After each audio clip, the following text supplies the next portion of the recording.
नाश्ता करताना अग्नेयाला आलेल्या फोनने तो परत गंभीर झाला आणि त्याने त्याच्या बाजूला आता शांततेत नाश्ता करणाऱ्या त्याच्या पाखराकडे पाहिलं. ती खरंच चिमणीच्या चोचीने छोटे छोटे घास खाण्यात व्यस्त होती. तिला बघून त्याच्या गंभीर चेहऱ्यावरही हसू आलं. तिचा जीव जितका नाजूक होता तसंच तिचं खाणंही अगदीच नाजूक होतं. त्याने एक दीर्घ श्वास घेत पायाने तिच्या खुर्चीला ओढून स्वतःजवळ आणलं आणि तोही त्याच्या खुर्चीवर तिच्याकडे वळून बसला.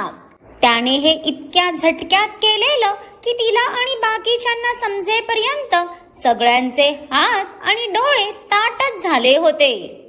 अहो, तिने तर हातातला चमचा पटकन खाली ठेवून बावरूनच आजूबाजूला नजर फिरवली तर सगळे त्यांच्याकडेच बघत आहेत बघून तिला तर अवघडूनच आलं. हा माणूस एकट्या लेकराला सुकाने खाऊही देत नव्हता. If you don't mind can I talk with my wife. त्या सगळ्यांना त्यांच्याकडे बघताना बघून त्यानेही त्याची बारीक नजर त्यांच्यावर आणली.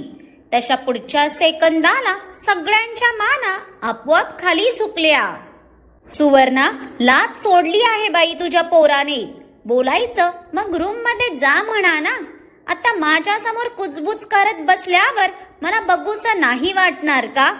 मान खाली असली तरी या म्हातारीचं तोंड बंद होणार होतं का? अग्नेयाच्या भीतीने हळू आवाजात का असेना पण सुवर्णाला झापून घेतलंच तिने. आणि बिचारी हिची गरीब सून या पोरांच्या कृपेने नेहमीच गप्प बसायची. काय करणार आता, केलेली पाप याच युगात फेडून जायची होती ना. अशी भयानक पोरं जन्माला घालून तिने जगाला दहशतीतच टाकलेलं. अहो, सिया त्याला काही बोलायला जाणार तोच अग्नीने तिचे दोन्ही हात हातात घेतले. जाना, लिसन, मला थोड्या टाइमसाठी जावं लागेल पण मी लवकरच रिटर्न येईन. डोंट वरी. अग्नेयने सांगायला उशीर की या मॅडमचे डोळे भरून आले. ते बघून त्याने मनातच उसासा सोडला कारण तिची हीच रिॲक्शन असणार हे त्याला आधीच माहीत होतं. अहो, आज आपलं लग्न आहे. तुम्ही बोलला होता ना आज तुम्ही घरी राहणार म्हणून. तिची त्याच्या हातावरची पकड आपोआप घट्ट झाली आणि त्यातली थरथर त्यालाही अस्वस्थ करून गेली. तिची तगमग आणि त्यामागची भीतीही समजत होती त्याला. पण सध्या त्याचं जाणं खरंच गरजेचं होतं. Princess, look at me. त्याने हळू आवाजात बोलत तिचा चेहरा ओंजळीत घेतला. तशी तिची भरलेली नजर परत त्याच्या नजरेला भिडली. माझ्यावर ट्रस्ट आहे ना? त्याच्या नजरेतला तो प्रश्न त्याच्या ओठांतून बाहेर येताच नेहमीसारखं आत्ताही तिने फक्त मान हलवली. त्याच्यावर अविश्वास नव्हताच तिचा. पण आजचा प्रत्येक क्षण तिला त्याच्या सोबत जगायचं होतं. तिची आई तर तिच्या सोबत नव्हती पण त्याची सोबत हवी होती तिला. तुम्ही लवकर जाऊन या. मी तुमची वाट पाहीन. शेवटी त्याच्या नजरेतला आर्जव बघून तिने शरणागती घेत डोळे मिटले. तसे तिचे अनमोल अश्रू ओघळलेच जे बघून त्याचंही हृदय पिळवटून निघालं. जाना, बच्चा खरंच जाणं गरजेचं आहे. बट आय प्रॉमिस मी टाईमवर परत येईन. पण तोपर्यंत मला माझ्या प्रिन्सेसच्या या ज्युसी लिप्सवर फक्त स्माईल हवीये. त्याने तिचे अश्रू पुसत तिच्या कपाळावर ओठ टेकवले. तशी सिया काहीशी शांत झाली. त्याचा आश्वासक स्पर्श तिला खरंच सुखवून जायचा. त्याचा कामाचा व्याप जाणून होती ती म्हणून तिने त्याला जाऊ दिलेलं. ती दोघं त्यांच्या विश्वात अगदी रममाण झालेली. त्यांच्या आजूबाजूला बसलेल्या बाकीच्यांचा जणू विसर पडलेला त्यांना. त्यात ती दोघं इतक्या हळू आवाजात बोलत होती की त्यांच्या श्वासांशिवाय कोणाला त्यांचं बोलणं ऐकायलाही येणार नव्हतं. पण तरी श्रीजा मात्र नजरेच्या कोपऱ्यातून त्यांना बघण्याचा पुरेपूर प्रयत्न करत होती. अग्नेयचं सियासोबतचं सॉफ्ट बिहेवियर बघून तिचा तर घासही खाली उतरेना. शेवटी अग्नेय त्याच्या जाळाला समजावून तडकतीतून बाहेर पडला. आरवला त्याच्याशी बोलायचं होतं, पण त्याच्या चेहऱ्यावरचे गंभीर भाव बघून आरवला पुढे काही बोलताच आलं नाही. मॉम, मला भाईशी बोलायचं होतं. अग्नेय जाताच आरवचा चेहरा क्षणात उतरला. ते बघून बाकी सगळ्यांनाही वाईट वाटलं. आरव, अरे तो किती गडबडीत गेला बघितलं ना तू? त्याचं काहीतरी महत्वाचं काम असेल, त्याशिवाय तो कुठे जाणार नाही. तू आल्यावर बोल त्याच्याशी. तसंही आज साहेबांचं लग्न आहे म्हटल्यावर दुपारपर्यंत येईलच तो, हो की नाही सिया? आजीने आरवला समजावता समजावता तिची मिश्किल नजर सियावर आणली. तशी तिने लाजूनच मान खाली घातली. म्हणजे या म्हातारीला ह्या वयातही किती ते गुण बघा. स्वतःच्या नात सुनेला चिडवतीये ही बया.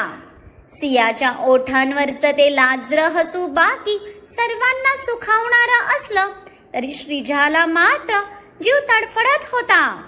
सियाला बघून तर कानामागून आली आणि तिखट झाली. हीच मन तिला आठवत होती. तिला आरवला स्वतःच्या जाळ्यात अडकवायला 2 वर्ष लागलेली. तिथेही काल आलेली मुलगी चक्क किंग ऑफ दी अग्निहोत्रीला पटवून मोकळी झालेली बघून तिच्या नाकाला तर मिरची लागणारच ना. नित्या, तुझी ती इन्स्टंट मेहंदीवाली कधी येणार आहे बाई? काय म्हणे तर 2 तासात मेहंदी रंगते म्हणून. इथे आम्ही रात्रभर मेहंदी ठेवूनही आमच्या नवऱ्याचं प्रेम काही उत्तू जाईना. तिथे हिची मेहंदी 2 तासात रंगणार. ती आल्यावर सियाचं झालं की माझ्याकडे बी पाठव. मी पण मेहंदी काढणार, बघू रंगते का. आणि जर नाही रंगली तर तिला 1 रुपया देत नसते मी. आजीचं रडगाणं ऐकून आत्ता कुठे जाऊन नित्याच्या चेहऱ्यावर हलका हसू पसरलं आणि तिच्या ओठांवरचं ते गोड हसू इथे आरवलाही सुखवून गेलं. कालच्या तणावपूर्ण वातावरणाला मागे ढकलून आता सगळे सिया आणि अग्नीच्या लग्नासाठी एक्साइटेड झालेले. आजी, आता ह्या वयात मेहंदी काढून तुला कोणाला दाखवायची आहे? तुझ्या जाचाला कंटाळून आजोबा तर काकांबरोबर निघून गेले. मग त्यांच्या अनुपस्थितीत अफेअर चालू आहे की काय तुझं? तरी तुला त्यांची आठवणही येत नाही ते. आरव आता घरातलं वातावरण हलकं करण्यासाठी स्वतःच विषय बदलतो. त्याच्या भाईच्या लाईफ मधला इतका मोठा दिवस त्याला त्याच्यामुळे स्पॉइल करायचा नव्हता. आरवच्या या खोडीला बघून आजीने नाक फुगवलं, पण बाकी सगळ्यांनी मात्र तोंडावरच हात ठेवला. म्हणजे हे पोरग कधी काय बोलेल याचा नेमच नव्हता. सुवर्णा, बघितलं तुझा हा कार्टा मला काय बोलून राहिला? अफेअर, माझा अफेअर. आजीचा चढलेला आवाज बघून सुवर्णाने रागातच आरवकडे पाहिलं, पण ते ध्यान आत्ताही हसत होतं. भुरट्या, तुझ्या जिबेला नाही हाड? इकडे जवळ ये माझ्या, तुझी पाठच लाल करते मी. आजी आरवला पकडायला हात पुढे करणार त्याआधीच त्याने खुर्ची सरकवली.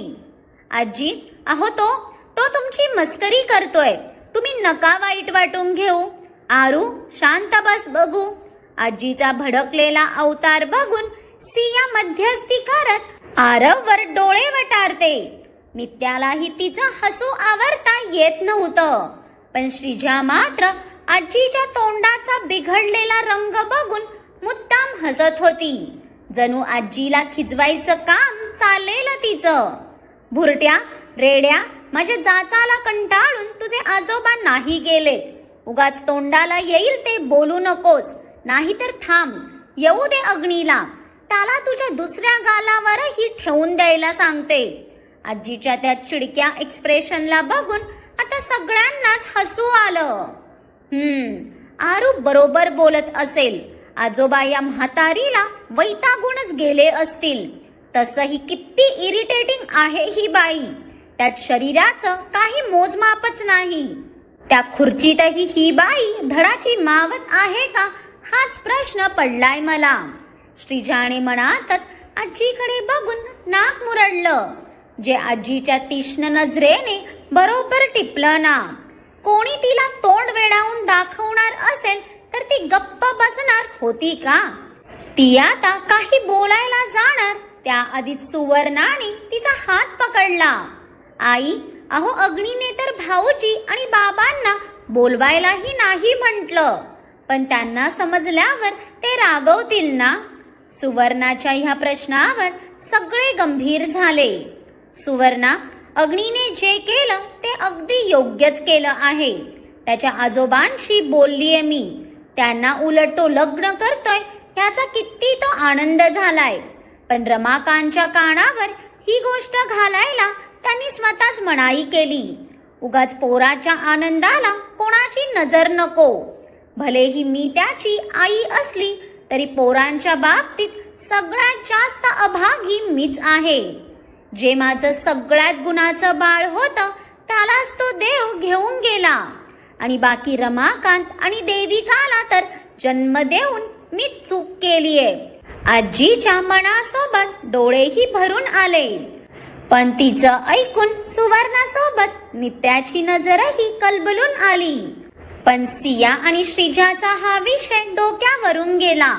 आरवला सगळं समजत असलं तरी त्याला ह्या विषयावर बोलायला कधीच आवडायचं नाही. आजी, अगं तू सांगितलं नाहीस तुझं अफेअर आहे का ते? आरवने पचकन विषय बदलत सगळ्यांना सियाकडे बघा म्हणून खुणवलं. तर त्या मॅडमही या तिघींना भावूक झालेलं बघून ऑलमोस्ट भोकाड पसरायच्या तयारीत होता. तिला काय रडायला निमित्त थोडी हवे असतं. अगं भुरट्याची क्युटी, आजही इथे सेटल व्हायचा विचार आहे का तुझा? काल खूप उशीर झालेला म्हणून माझ्या नातसुनेने चांगुलपणा दाखवत तुला थांबवलं होतं, पण आता तू जाऊ शकतेस. आजीची गाडी आरवला इग्नोर करून डायरेक्ट श्रीजाच्या स्टेशनवर येऊन थांबली. मगाशी ती तिच्याकडे बघून हसलेली ते ती इतक्या सहज विसरणार होती का? तिच्या इतक्या सरळ बोलण्यावर सगळ्यांसोबत आरवचे डोळेही ताट झाले. पण श्रीजाच्या थोबड्यावरचा रंग उडून तिचा चेहरा पार ब्लॅक अँड व्हाईट झालेला. म्हणजे ज्या म्हातारीला मगाशी ती इतकं काही मनोमन बोलत होती ती आता तिच्यावर येऊन बसेल असं तिला वाटलंच नव्हतं. आई, अहो, सुवर्णा तिच्या सासूच्या हातावर हात ठेवून त्यांना भानावर आणताच आजीने ओठांवर जबरदस्तीचं हसूत आणलं. अगं सुवर्णा, असं काय करते? शेवटी मुलीची जात काळजी वाटते म्हणून म्हटलं ना मी. आता तिचेही आई वडील उगाच जीवाला घोर लावून बसतील. काल अचानक राहावं लागलं त्यांनी समजून घेतलं असेल. त्यात आपण अग्निहोत्री म्हटल्यावर कोण काय बोलणार ना. पण एक दिवस मजबुरीने समजून घेतलं तर लगेच त्या गोष्टीला पकडून बसणं चुकीचं आहे ना. म्हणून जा बोलली मी तिला. आजीने प्रत्येकाचे बिथरलेले थोबडे बघून पटकन शब्दांना सावरताच सगळ्यांचे एक्सप्रेशन काहीसे विरळ झाले. पण आता या कॉन्व्हर्सेशन मध्ये आपल्या नीतू बेबीला काहीच इंटरेस्ट नव्हता. म्हणून ती उठून जाणार की तो श्रीजाचा आवाज तिच्या कानावर पडला आणि तिच्या कपाळावर किंचित आट्या पडल्या. मॉम, प्लीज, मी आजचा दिवस थांबते ना. आय मीन मलाही भाई आणि वहिनींचं लग्न पाहायचं आहे. श्रीजाच्या या बोलण्यावर सगळ्यांचे फक्त डोळेच नाहीत तर किडण्यांसोबत हात पकडून आता फेफडेही बाहेर यायचे बाकी राहिलेले. आरवचे तर क्षणभर सगळे इंद्रिय संपावर गेल्यासारखा अगदीच बधीर झाला तो. कारण त्या सगळ्यांना आता बऱ्यापैकी ह्या गोष्टीची कल्पना आलेली की अग्नेयाला श्रीजाचं मेन्शनवर येणं आवडलं नव्हतं. त्यात ती त्याच्या पर्सनल फंक्शनला अटेंड करायचं बोलतीये म्हटल्यावर परत मेन्शनमध्ये त्सुनामी येण्याची दाट शक्यता होती. Shreeja, please don't behave like a kid. Already काल काय झालं ते तू बघितलं आहेस. उगाच परत मला आता कोणताच प्रॉब्लेम नको आहे. आणि माझ्यामुळे तर नाहीच नाही. तसंही भाई त्याच्या पर्सनल स्पेसला घेऊन खूप प्रोटेक्टिव्ह असतो. आय होप तू समजू शकतेस. आरवने आता श्रीजाला स्पष्टच उत्तर दिलं. त्याला कोणामुळेच आजच्या स्पेशल दिवशी त्याच्या भाईचा मूड स्पॉइल करायचा नव्हता आणि नाही इवन तो कोणाला करू देणार होता. त्याचं ऐकून श्रीजाचं तोंडच पडलं. पण ह्यात कोणीच काही करू शकणार नव्हतं, कारण अग्नेयच्या मर्जी विरुद्ध वागणं कोणालाच शक्य नव्हतं. वहिनी, काय झालं? तू अपसेट का आहेस? फायनली आपल्या डॉलने नजर वर करून तिच्या वहिनीकडे तरी पाहिलं बाबा. नित्याचा आवाज कानावर पडताच सगळ्यांचं लक्ष सियाकडे गेलं. ती अस्वस्थ होत हाताची नखं कुरतडत होती. सिया, राणी, अग्नी लवकरच येईल. सुवर्णाला वाटलं अग्नियाच्या जाण्याने ती नाराज झालीये म्हणून. मॉम, अहो ते येतील, पण मी लग्नात घालू काय? नीतू, आपली शॉपिंग तर तिथेच राहिली. जे काही घेतलं ते पण आपण आणायचं विसरून गेलो. सियाचं ऐकून आता सगळ्यांचे चेहरे गंभीर होऊन त्यांनी डोक्याला हात लावला. म्हणजे मंडप रेडी झालाय, पण यांच्या कपड्यांचा पत्ता नाही. वहिनी, डोंट वरी, मी आत्ताच डिझायनरला रेडीमेड कॉस्ट्युम सकट घरी बोलवतो. त्यातलं तू तुला हवे ते घे. आरवने सोल्युशन देताच सिया आणि नित्याने सर्वात आधी सुटकेचा श्वास घेतला. पण इथे श्रीजा मात्र सियासारख्या साध्या मुलीला मिळणारा मान बघून जळून फुटायचीच बाकी राहिलेली. अशा कशा ग तुम्ही धांदरट पोरी? शॉपिंगला गेल्या आणि जी शॉपिंग केली ती तिथेच ठेवून आलात. लक्ष कुठे असता आजकालच्या मुलींचं काय माहीत? आजीने खडसावताच सिया आणि नित्याचं तोंड बारीक झालं. तसं आरवलाही वाईट वाटलं, कारण त्या दोघींची चूकच नव्हती. तो त्यांच्या बाजूने काही बोलायला जाणार की त्याआधीच आपल्या नीतू बेबी सुरू झाल्या ना. आजी, पुढे असं काही होणार हे आम्हाला तरी माहीत होतं का? माहीत असतं तर आम्ही सामान घेऊनच पळालो असतो. इथे त्या नरराक्षसींपासून स्वतःचा जीव घेऊन कसा बसा पळत होतो आम्ही. त्यात तुला त्या सामानाचं पडलंय. इथे आम्हाला स्वतःचं वजन घेऊन पळणं अवघड झालेलं. त्यात त्या पिशव्यांना घेऊन कसं पळणार होतो आम्ही? आजी, तुला ना नातींची काही किंमत आहे की नाही? नित्या आता चांगलीच खवळली. पण मगाचपासून त्या पडलेल्या चेहऱ्यावर चढलेला हा गोंडस राग बघून आरव आणि सिया मनापासून हसले. Finally Nitya baby on track आल्या होत्या. ते इवलूस नाक तर बेबीने लगेच लाल करून घेतलेलं. आजीने तिला खवळवलेलं बघून गप्प पाण्याचा ग्लास तिच्याकडे सरकवला. तिला आधी पेटवून आता ही म्हातारी पाणी देत होती. अवघड आहे बाबा हिचं एक. मोठ्या मॅडम, हे बॉसने सामान पाठवलंय. आता आरवही आजीला उत्तर देण्याच्या तयारीतच होता की इतक्यात हेड स्टाफ काही लोकांसोबत तिथे आला. त्या प्रत्येकाच्या हातात काही ना काही सामान होतं. ते बघून सगळ्यांच्या चेहऱ्यावर प्रश्नचिन्ह उमटलं. कसलं सामान? म्हणजे काय आहे त्यात? सुवर्णासोबत हा प्रश्न बाकीच्यांनाही पडला. हे मॅमसाठी बॉसने लग्नाचे लेहेंगे, साडीज आणि ज्वेलरी पाठवलीये. इव्हिनिंगला काही हाय प्रोफाईल लेडीज येऊन त्यांना प्रॉपर रेडी करून जातील. त्यातल्या एका माणसाने सांगायला उशीर की ते सियाच्या आधी श्रीजाच्या तोंडाचं शटर उघडं झालं. जवळजवळ 15 ते 20 माणसं दोन्ही हातात मोठमोठ्या बॅग्स घेऊन उभे होते. एका लग्नासाठी एवढं सामान शेवटी तिच्या तोंडून निघालंच. नाही, अजून आहे, पण हे कुठे ठेवायचं कळालं तर बाकीचंही पाठवून देतो. आता मात्र अग्नेयचं उत्तू जाणारं प्रेम बघून सगळ्यांनीच डोक्याला हात लावला. श्रीजा तर डोकं धरूनच बसली. पण तिला काय माहित ना क्वीन होती ती त्याची. तिच्यासाठी हे सामान तर काहीच नव्हतं. अरे बाबा, माझ्या सुनेचा जीव बघ केवढासा. तुझ्या बॉसने इतकं सामान पाठवलंय, आता तिला एकावर एक चढवून कोबीचा गड्डा बनवून मांडवात बसवते मी. आजीला तर सियाचं लाल झालेलं तोंड बघून हसूच आलं, पण सियाला मात्र आता लाजल्याहून मेल्यासारखं झालं ना. देवा, काय करू मी या माणसाचं? इतकं कोणी करतं का? यांचं प्रेम आणि ती दाखवण्याची पद्धत खरंच माझ्या आवरण्याच्या पलीकडे आहे.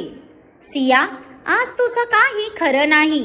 तुझा राक्षस रात्री तुला काही सोडत नसतो. सिया तर लाजून अगदी चूर झालेली आणि ती शेवटी पळतच तिच्या रूमकडे गेली. तसे सगळेच हसले. राघव दादा, यांना सेक्शन 2 ची रूम दाखवा आणि हे सामान तिथे शिफ्ट करा. नित्याने सांगताच तो स्टाफ अदबीने तिच्या पुढे झुकून निघून गेला. तसं श्रीजाने थोडं रागातच नित्याकडे पाहिलं, पण आता ती तिला काही बोलू शकत नव्हती. नित्याही तिचा नाश्ता आवरून तिथून जाणार की तोच नित्या. मागून अचानक आलेल्या आरवच्या आवाजाने तिचे पाय जागीच धिजले आणि हृदय तर भीतीने पळत सुटलं. आता तो आपल्याला कालच्या गोष्टीवरून ओरडेल या विचारात तिने मागे वळून पाहिलं, तर तो त्याच्या जागेवर उभा होता आणि आजची सुवर्णा आणि श्रीजा त्याच्याकडेच काहीशा आश्चर्याने पाहत होत्या. कारण नित्याशी बोलताना साहेबांचा आवाज चक्क सौम्य होता. नित्याने घाबरतच डोळ्यांनीच काय म्हणून खुणावलं. तसा आरव पटकन तिच्या जवळ येऊन तिचा हात पकडून तिला रूमच्या दिशेने वर घेऊन गेला. ते बघून श्रीजाचे डोळे आता बाहेर यायचेच बाकी राहिलेले, कारण चक्क आरव तिला विसरून गेला असं वाटलं तिला. आई, अहो, आधीच कालचं भांडण अजून नीटसं मिटलं नाही, त्यात आता ही दोघं सुरू होऊ नये म्हणजे झालं. सुवर्णाला तर तिच्या या 2 पिल्लांचे गुण माहीत असल्याने टेन्शनच आलं. दोघं एकमेकांशी नीट बोलणं या जन्मात तरी शक्य नव्हतं. सुवर्णा, अगं बाई, तुझ्या मुलाच्या थोबड्यावर आज राग नाही तर नित्यासाठी खूप सारी काळजी आणि प्रेम झळकत होतं. त्यामुळे तो तिच्याशी आज तरी भांडणार नाही. पण खरं सांगू, जर आरवला ही श्रीजा आवडली नसती तर मी माझ्या नित्याचं लग्न या भुरट्याशीच लावून दिलं असतं. म्हणजे माझी नात कायम माझ्या जवळच राहिली असती. आजीने बोलायला उशीर की श्रीजाचा इतका काही जोरदार ठसका लागला जो तिच्या मेंदूची घंटा वाजवून आलेला. तिच्या थोबड्यावरचा उडालेला रंग आजीने तर काळा निळाच करून टाकला. बिचारी ती तर जोर जोरात खोकू लागली. सुवर्णा काळजीने तिची पाठ चोळूनही तिचा ठसका काही थांबेना. अक्षरशः चेहरा लाल होऊन तिच्या नाकातोंडातून पाणी येऊ लागलेलं. ते बघून आजीच्या ओठांचे कोपरे किंचित रुंदावले. एकीकडे आनंदाची मेहफिल सजली होती, तर दुसरीकडे अग्नेयाच्या ऑफिसच्या केबिन मधलं वातावरण अगदीच उष्ण झालेलं. अग्नेय भलेही त्याच्या खुर्चीवर शांत बसला असला तरी त्याची भेदक नजर मात्र समोरच्या त्या व्यक्तीवर अशी काय रोखली गेलेली की जणू नजरेनेच त्या व्यक्तीचा तो जीव घेईल. Why are you here? अग्नेयाचा थेट प्रश्न समोरच्या बसलेल्या मोनालिसाच्या चेहऱ्यावर तिरकस हसू देऊन गेला. Agni, I want to marry you. मोनालिसाने न घाबरता त्याच्या नजरेत बघत उत्तर देताच इथे अग्नेयाच्या टेबलवरची मूठ घट्ट होऊन जबडाही आकसला गेला. म्हणजे आज ही बया मरूनच ऐकणार होती वाटतं. मग काय वाटतं तुम्हाला? मोनालिसाच्या चेहऱ्यावरचं तिरकस हसू आता कोणत्या नवीन षडयंत्राचं असेल? आणि ह्या षडयंत्रालाही अग्नेय उधळून लावतो का? त्याची सिया तर त्याच्यासाठी तयार होतीये, पण अग्नेय पोहोचेल की नाही हे तर आता सस्पेन्स आहे. त्यासाठी पुढचा भाग आवर्जून बघा. आणि जर आजचा भाग तुम्हाला आवडला असेल तर भरभरून कमेंट्स करून कळवा आणि खूप साऱ्या लाईक्स देऊन खूप साऱ्या लोकांसोबत ही स्टोरी शेअर करा. आणि ज्यांनी कोणी अजून माझ्या चॅनलला सबस्क्राईब केलं नाही त्यांनी आठवणीने सबस्क्राईब करा.